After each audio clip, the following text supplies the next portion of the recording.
When I saw the trailer for Antebellum, I was really intrigued, especially because they touted it from the producers of Get Out.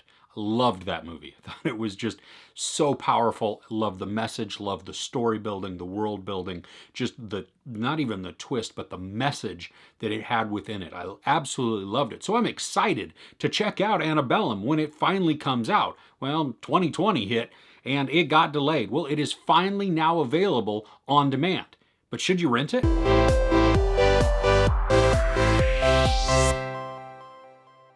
A successful author finds herself in a terrible reality and has to figure out how to survive. Janelle Monae is the star of this, and she does a pretty good job for what she's given.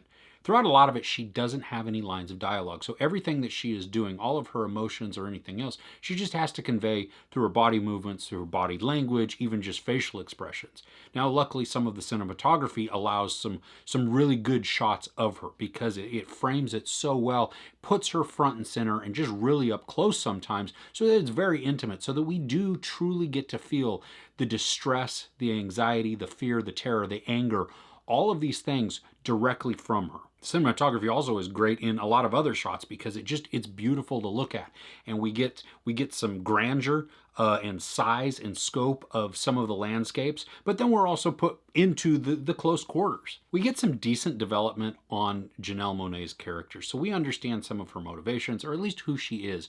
We can feel some sympathy towards her. Everybody else, though, pretty much in this, there is zero character development. I mean, we don't know any of their motivations. We don't know what is causing them to behave the way they are. Some of them, we don't know how they got there, why they were chosen for a particular role.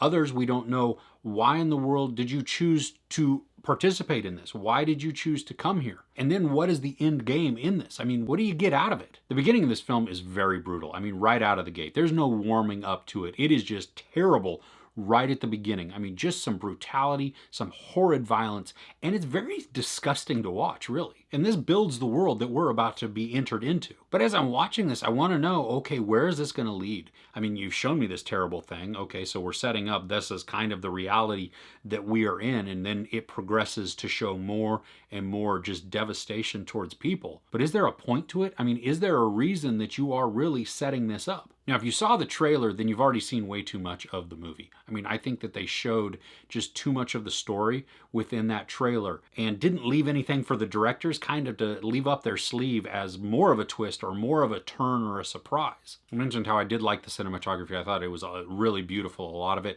Towards the end of the movie, though, I got a little bit tired of some of the techniques that they were using because a lot of it was happening in slow motion. And so it was just, it played it out too long, and it was like trying to be overly dramatic, or trying to be dramatic and it was overly dramatic. It was ruining any type of yay feeling or success or any type of resolution. It was counteracting that. We spent a good portion of the film setting up this world that we're in, and we get to see just how terrible it is and how the people are just horrible individuals. One of them, played by Janelle Monae, is almost comical. I mean, not funny comical, but just she's over the top. She's absurd in how she behaves, and so it was a little off-putting, not only just because her character is meant to be off-putting, but then just in general on the behavior of the character. I mean, as Janelle Monae is acting it out, it took me out of the movie because I kind of was like, oh, you're not even real. I mean, you're like this caricature of somebody, like you've seen this bad person, now you're going to make them bigger, and just not really working. One thing that I did enjoy at some points, that those that were speaking would be cut off, that you wouldn't see them because they almost became an everyman, that it didn't really matter who was saying these terrible or these disgusting things because it could be applied to anybody. And really what we were then focusing on is the recipient of those messages. And they were full frame. I mean, we got to see their facial expressions, what the words were doing to them. Now, unfortunately, I don't think this movie really had a point or an ultimate message to it. I mean, I mentioned, that at the beginning that this is from the producers of Get Out, and I loved that movie because of the message that it had. I mean, it had a twist to it, but it also had explanation. It told us why these bad people that we already knew were bad so bad, what they were doing, why they were trying to do this, and it added so much to the story.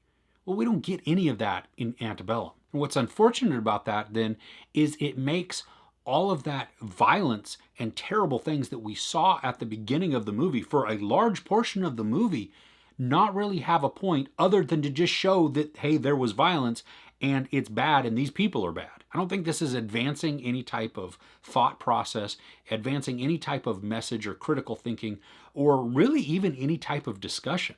I do think it had the opportunity to create something like that, to really to be a discussion starter.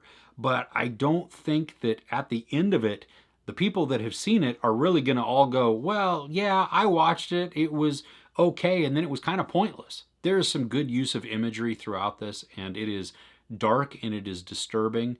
And had they not shown certain things in the trailer, I think I would have enjoyed parts of it more than what I did. But regardless of what I saw in the trailer, the story still didn't deliver a decent message. This is available right now on demand, and realistically, I wouldn't spend the money for it, regardless of how much it is on which platform that you choose. I mean, if you want to wait till it hits a streaming platform like Netflix or Amazon Prime or, either HBO or any of those type of things that you're already paying for, so you're not paying extra to see it, then you might want to give it a watch. I mean, it's like an hour and 40-something minutes long.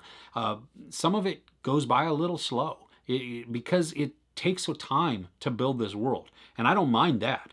I don't mind that it was doing that. It's just at the end of it, I felt like it did waste my time because it didn't give me a message. It didn't give me even a punch in the gut where I feel like, oh, wow. And maybe I should just take some time truly to re-examine what I believe. But none of that came at the end of the movie. There's a mid-credit scene. I'm not even sure it's mid-credits. I mean, they show like 1 or 2 credits and then boom, it goes into some other video. And even that, I think, yay, it's supposed to be kind of a, yay, we did something, we had a positive impact, and it's still kind of pointless. And I think that you can spend better time watching something that will challenge you, that will move a conversation forward, and that will be better for us all. There is sex but no nudity, a lot of profanity, and some terrible, horrible violence, including sexual violence. I give Antebellum 2.5 out of 5 couches. What's a movie that has a really good message to it? Something that you can recommend to me in the comments below. If you enjoyed this review, please give it a like. Also, don't forget to share and subscribe. I'm Chris. This is Movies and Munchies. Thanks for couching with me.